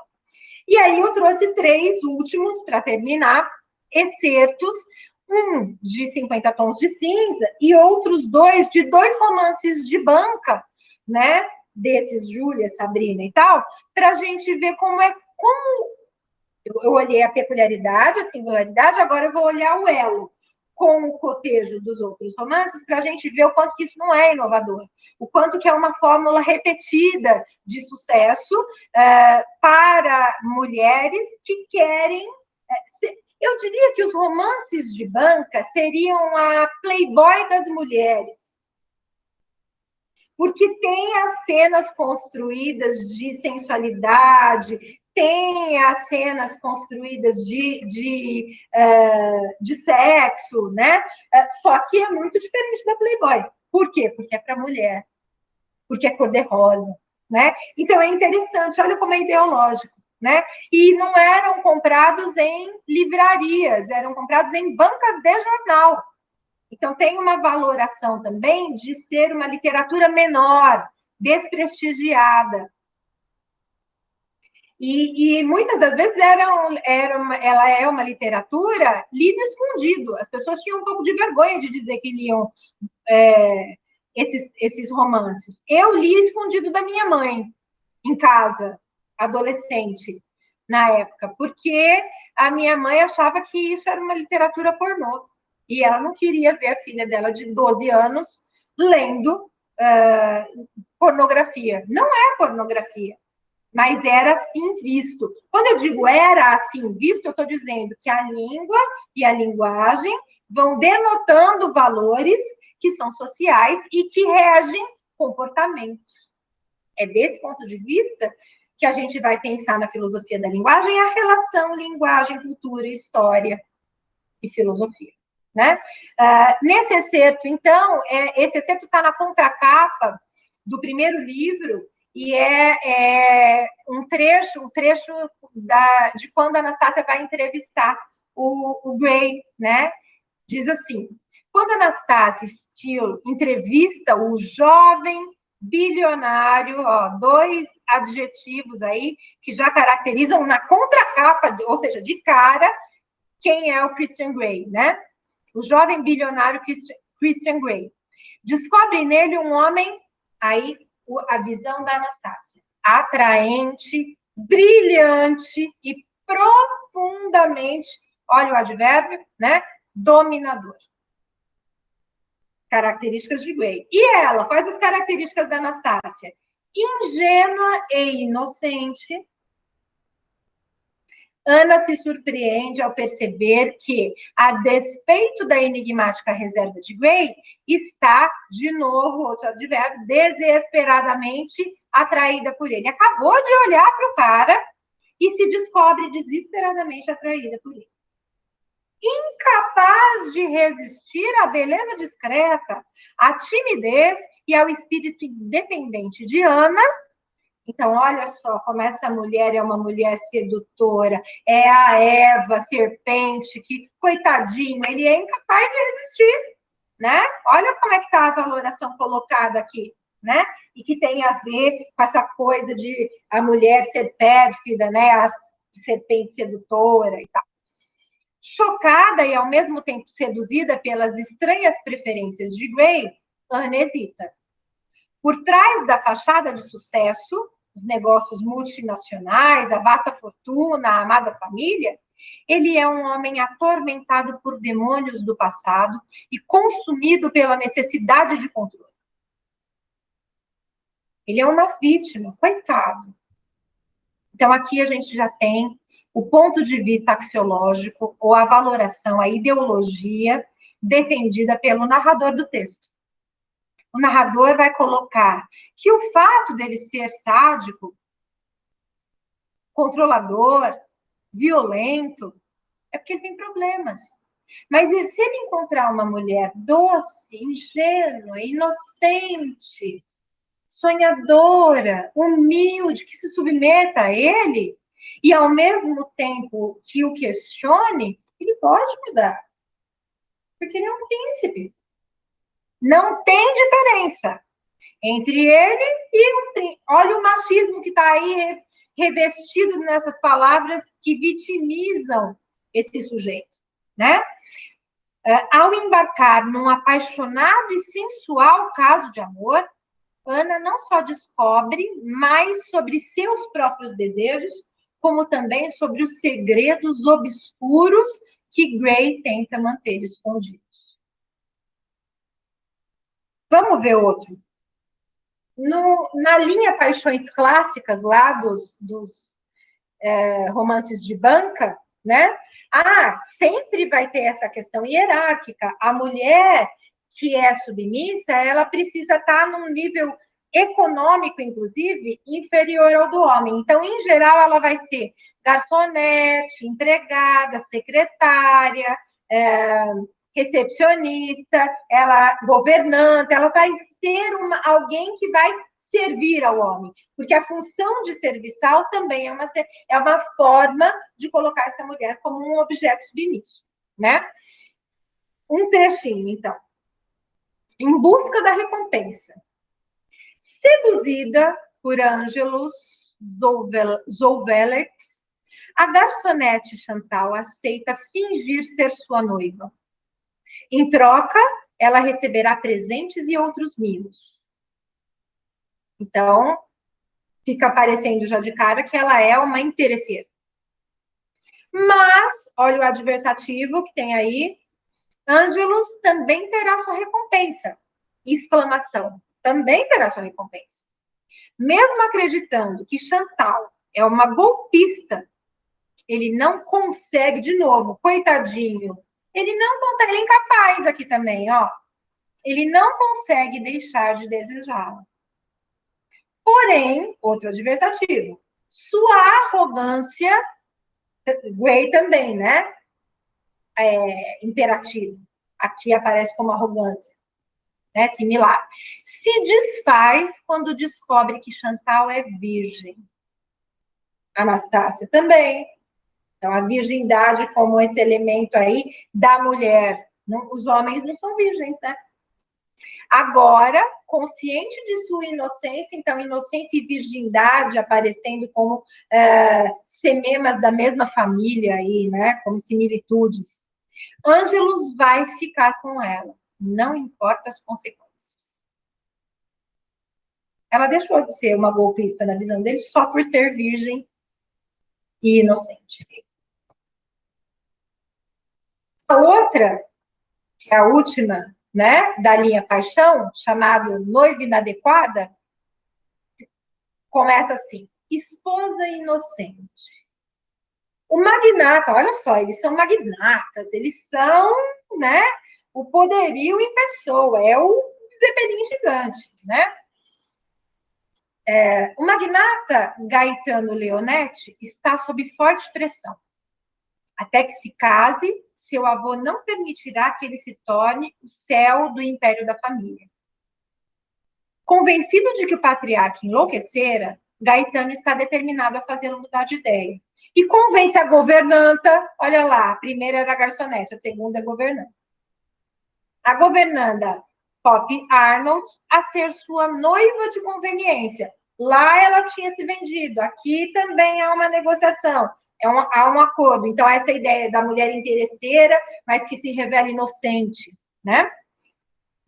Com a sua natureza enérgica e estilo incomum, de novo, o mistério, de novo, a incógnita, Gaetano sabe que ela não é o tipo de esposa que seu avô tinha em mente. Porém, adversativo aí, né?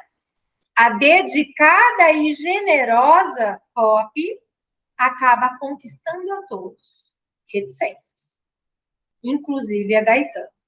Agora, tudo que ele consegue, veja como o verbo conseguir apareceu no anterior, apareceu aqui de novo.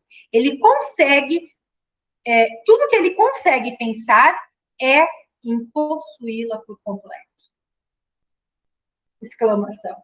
E é muito brega, né? Fala sério. Né? Mas, ao mesmo tempo, olha, isso era considerado pornográfico, emancipatório, erótico.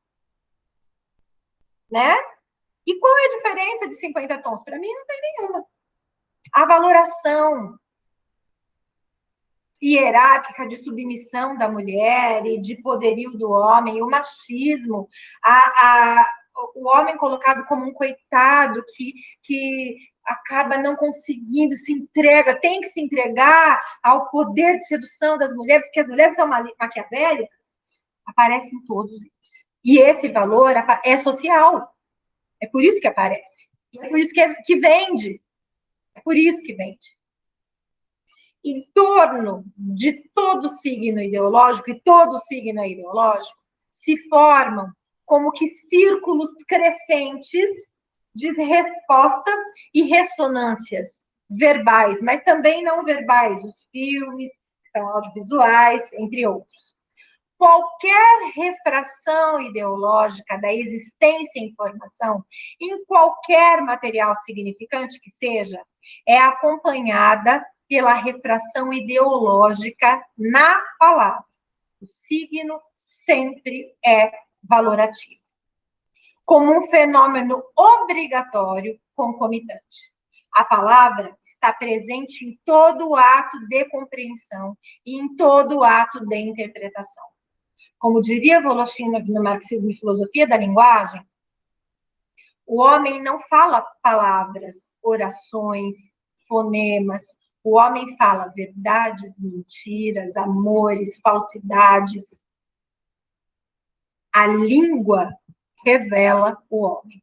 E aí fica para outra aula e para vocês pensarem como é que também as aberturas de Harry Potter, a primeira e a última dos filmes, né, da Pedra Filosofal e das Relíquias da Morte, parte 2, como é que essas aberturas da Warner vão ficando cada vez mais escuras conforme a trama vai ficando mais complexa e mais pesada.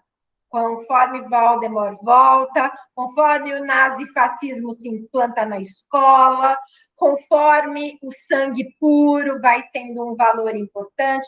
Isso tudo é valoração, gente. O que é o sangue puro? Eugenia. O que é a intervenção do Ministério em Hogwarts? Ditadura, com tortura e tudo. Prestem atenção. Está agora no mundo mágico, é a fantasia. Mas é pela fantasia que eu também botei ali a ideologia social, histórica e cultural. É assim que eu me despeço dessa aula com vocês e que vocês agora olhem o mundo, os seus próprios atos e como texto, como expressão enunciativa e essas expressões valorativas. Sempre com um pé atrás, pensando, o que será que isso significa? O que será que quer dizer? Por que será que é esse nome? Por que é essa cor? Por que está desse jeito? Por que essa frase nesse contexto? Por que o Bolsonaro fala no cercadinho e no Twitter?